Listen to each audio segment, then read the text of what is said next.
লাইলাতুন নিসফি মিন শাবান প্রচলিত শবে বরাত উপলক্ষে আমাদের করণীয় কি? বিশেষ করে এই রাতে মসজিদে ওয়াজ মাহফিল, দোয়া দরুদ, ইবাদত বন্দেগী এবং নানা ধরনের খানাদানার আয়োজন করা হয়। কোরআন সুন্নাহর আলোকে এগুলো ঠিক কিনা জানলে উপকৃত হবে। ভাইরা আমার, লাইলাতুন নিসফি মিন শাবান যেটাকে আমরা শবে বরাত বলি, এই লাইলাতুন নিসফি মিন শাবানে আল্লাহ তাআলা হিংসুক এবং মুশরিক ছাড়া বাকি মানুষদেরকে, বাকি মুসলমানদেরকে আল্লাহ তাআলা সাধারণ ক্ষমা ঘোষণা করেন মর্মে একটা হাদিস আছে। এছাড়া আরো বেশ কিছু হাদিস আছে যেগুলোর কোনো না অনেকগুলো সনদের মধ্যে কিছুটা দুর্বলতা আছে, কিন্তু মোটের পরে এ রাতের ফজিলত সুসাব্যস্ত এবং প্রমাণিত। কিন্তু এর মানে এই নয় যে এই রাতকে কেন্দ্র করে আমরা যা করি আমাদের দেশে তার সব সঠিক। আমাদের দেশে লাইলাতুল বরাতে মানুষের যে ভিড় মসজিদগুলোতে, এটা তো ভালো জিনিস যে মানুষ মসজিদে আসছে, কিন্তু অন্যদিন না এসে এই রাতে বেশি আসার কারণটা কি? লাইলাতুল কদর বেশি ফজিলতপূর্ণ নাকি এই রাত বেশি ফজিলতপূর্ণ? লাইলাতুল কদরের সাথে কোনো তুলনা চলবে? সেই রাতে মানুষ কি এত বেশি ইবাদতের চেষ্টা করে? তাহলে এই রাতে এত বেশি চেষ্টার রহস্যটা কোথায়? রহস্য হলো আমাদের দেশে মানুষ মনে করে যে এই রাতে ভাগ্য ঠিক হয়, অতএব সারা বছর যাই করি না করি এই একটা রাত মসজিদে গিয়া আল্লাহ বিল্লাহ করে যদি সারা বছরের ভাগ্যটা ঠিকঠাক করা যায়, এরপর আর মসজিদে যায় কেনা। এই চালাকি করলে কি ভাগ্য ঠিক হয়ে যাবে? ভাইরা আমার, লাইলাতুন নিসফি মিন শাবানকে কেন্দ্র করে বহুবিধ বিদআত, বহুবিধ বাড়াবাড়ি, বহুবিধ কুসংস্কার আমাদের সমাজে আছে। এক সময় তো প্রচুর পরিমাণ পটকা ফুটাফাটি চলতো। আলহামদুলিল্লাহ, প্রশাসনের ভাইয়েরা প্রতি বছর নিষেধাজ্ঞা আরোপ করেন এবং এটা অনেকটা কমেছে, যেটা আমাদের নিরাপত্তা হুমকির মধ্যে আমাদেরকে ফেলে। দ্বীনের নামে আমরা কখনো সেগুলো করতে পারি না। অনেক মসজিদে আলোকসজ্জা করা হয়। আলোকসজ্জা তো আপনি এমনিই করেন সারা বছর, কিন্তু এই রাতকে কেন্দ্র করে আলাদা করে আলোকসজ্জা করা, এই রাতকে কেন্দ্র করে ওই যে হালুয়া রুটি খাওয়ার একটা ব্যাপার এখনো আমাদের দেশে কোথাও কোথাও আছে। অনেকে মনে করে নবীজির দাঁত মোবারক শহীদ হয়েছেন উহুদের ময়দানে, তো তিনি হালুয়া খাইছেন, সেজন্য আমরা ভালো দাঁতে হালুয়া খাই। নবীজির দাঁত ভাঙে হালুয়া খাইছেন, আমাদের আস্ত দাঁতে আমরা কি খাই? হালুয়া খাই। আপনার বাপের ঠ্যাং ভেঙে গেছে, উনি একটা লাঠি দিয়া খোড়ায় খোড়ায় হাঁটে, আপনার আস্ত ভালো দুইটা ঠ্যাং আছে, আপনি বাপের মহব্বতে বলছেন বাবা তোমার পাওটা ভেঙে গেছে, সেই মহব্বতে আমি আমার ভালো পাও নিয়ে লাঠি দিয়ে আমি খোড়ায় খোড়ায় হাঁটতেছি। কি বলেন? বাপ খুশি হবে? খুশি হবে? বলবে এটা তো বেয়াদবি, তামাশা করতেছো আমার সাথে, আমার ভেঙাইতেছ। নবীজি সাল্লাল্লাহু আলাইহি সাল্লাম দাঁত মোবারক শহীদ হয়েছে বাতিলের বিরুদ্ধে জিহাদ করতে গিয়ে। আপনি বাতিলের সাথে আঁতাত করবেন আর হালুয়া খায়া নবীজির সুন্নাত আদায় করবেন, এর চেয়ে বড় হাস্যকর জিনিস আর হতে পারে না। অতএব সব ধরনের বাড়াবাড়ি কুসংস্কার আমাদের বন্ধ করতে হবে। এমনকি এই রাত উপলক্ষে মসজিদে দোয়া দরুদের জন্য সমবেত হওয়া, এ রাতে মানুষকে ডাকাডাকি করে একেবারে এই রাতের ফজিলতের জন্য মসজিদে সবাই একত্র হওয়াকে যারা জরুরি মনে করেন তারাও ভুলের মধ্যে আছে। ব্যক্তিগত ইবাদতে আল্লাহর ক্ষমা পাওয়ার জন্য চেষ্টা করতে পারেন, সেটা ভিন্ন বিষয়। আল্লাহ আমাদেরকে বুঝার তৌফিক দান করুন। আমাদের দেশে কেউ মারা গেলে চল্লিশা বা জমাত খাওয়ানো হয়, এটা জায়েজ আছে কিনা? ভাইরা আমার, বাংলাদেশের সবচেয়ে শক্তিশালী বেদাত হলো এই বেদাত। এর চেয়ে বড় শক্তিশালী বেদাত এদেশে আর নাই। এই ঠিক বলা মানুষ বহু লোক আছে জমাত খায় বেড়ায়।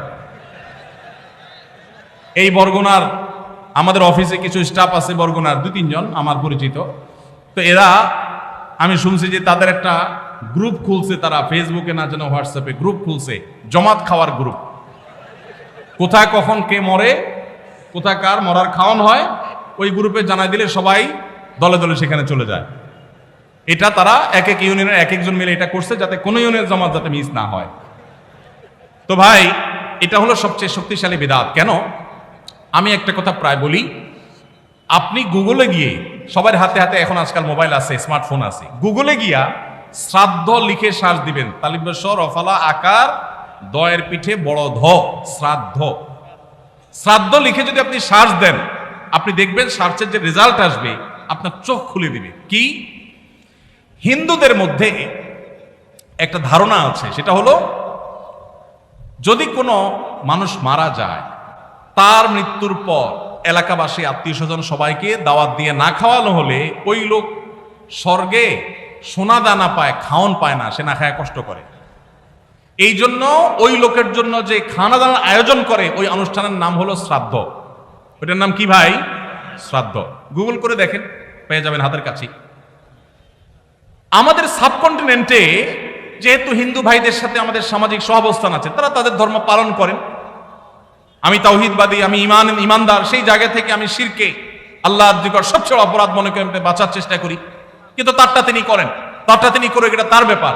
কিন্তু তাদের সাথে মিশার ফলে তাদের অনেক সংস্কৃতি আমাদের মুসলমানদের মধ্যে চলে আসছে, আমরা টেরও পাই নাই। এই যে মানুষ মারা যাওয়ার পরে যে খাওয়ার অনুষ্ঠান মৃত ব্যক্তির ওয়ারিসদের উপরে চাপানো হয়, এটা ওই শ্রাদ্ধ থেকে এসেছে। এটা ইসলামে নাই। ইসলামে আছে উল্টাটা। উল্টা কি? একটা মানুষ মারা গেছেন, নবী সাল্লাল্লাহু আলাইহি সাল্লাম বলেছেন অমুক মারা গেছেন, তার পরিবারের লোকদের জন্য তোমরা খাবারের ব্যবস্থা করো। কেন? কারণ তাদের রান্না করার মতো মানসিক অবস্থা নাই। আমরাও সেটা করি, অবশ্য আপনারাও করেন। কেউ মারা গেলে তার আত্মীয় স্বজন, তার ছেলে মেয়ে বউ বাচ্চাদেরকে খাওয়ান দাওয়ান দেন, 2 দিন 3 দিন একটু খাওয়ান টাওয়ান পাঠান, এরপরে 40 দিনের দিন সুদে আসলে একসাথে উঠায় নেন।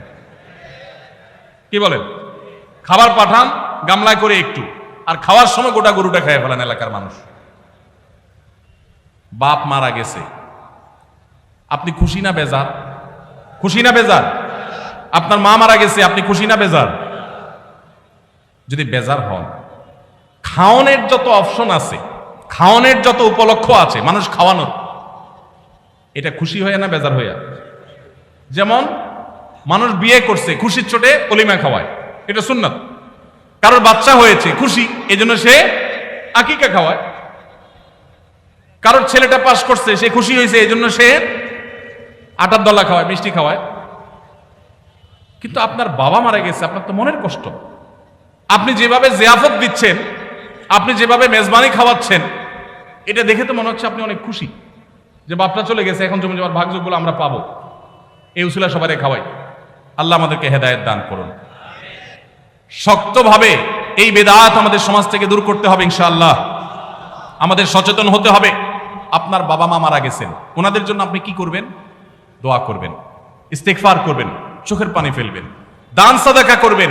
মাদ্রাসায় এতিম গরিব ছাত্ররা আছে, একবেলা খাবার টাকা দিয়ে দেন। মসজিদে কিছু ইট কিনে দেন, মসজিদের জায়গা কিনবে, সেখানে টাকা দিয়ে দেন। একজন গরিব মানুষকে কিছু টাকা দিয়ে দেন। মুর্দার তরফ থেকে সাদাকা করলে তার সব মুর্দা পায়, সেটা আপনি করেন। কিন্তু এই যে অন্য ধর্মের মানুষদের মতো করে খাবার অনুষ্ঠান যেটা করছেন, এটা সুন্নাহর খেলাফ। সুন্নাহ হলো মৃত ব্যক্তির পরিবারকে খাওয়ানো, তাদের কাছ থেকে খাওয়াটা সুন্নাত নয়। আল্লাহ আমাদেরকে বুঝার তৌফিক দান করুন। মুশকিল হলো এটা যদি আপনি না করেন, আজকের ওয়াজ শোনার পর এলাকাবাসী বলবে অমুক লোকটা মারা গেছে, কি ছেলে মেয়ে রেখে গেছে, কারো একটা হাত ধোয়াইলো না। বলবে কি না বলেন? কেন আপনার হাত আরেকজন ধোয়াইতে হবে? আপনার হাত কি লুলা হয়ে গেছে? হ্যাঁ, আরেকজন হাত ধোয়াইতে হবে, নিজের হাত নিজে ধুতে পারেন না? হাত ধোয়ানো মানে খাওয়ানো আর কি, তাই না? এলাকাবাসী বহু কিছু বলবে, কিন্তু আপনি অটল থাকবেন যে আমি ইনশাআল্লাহ এগুলা করব, আমার বাবার জন্য মায়ের জন্য যেটা করলে সওয়াব হবে সেটা আমি করব। নবীজি সাল্লাল্লাহু আলাইহি সাল্লামের কাছে এক সাহাবী এসে বললেন, ইয়া রাসূলুল্লাহ, আমার মা মারা গেছেন, আফা আহুজ্জু আনহা, আমি কি তার পক্ষ থেকে হজ করতে পারি? নবীজি বলেছেন, নাম, অবশ্যই করতে পারো। এগুলো হলো সুন্নাত। আমরা সুন্নাত বাদ দিয়ে এখন বেদাতকে আলিঙ্গন করে ফেলেছি। আল্লাহ আমাদেরকে হেদায়েত দান করুন। আস-সুন্নাহ ফাউন্ডেশন, উম্মার সাথে, সুন্নাহর সাথে।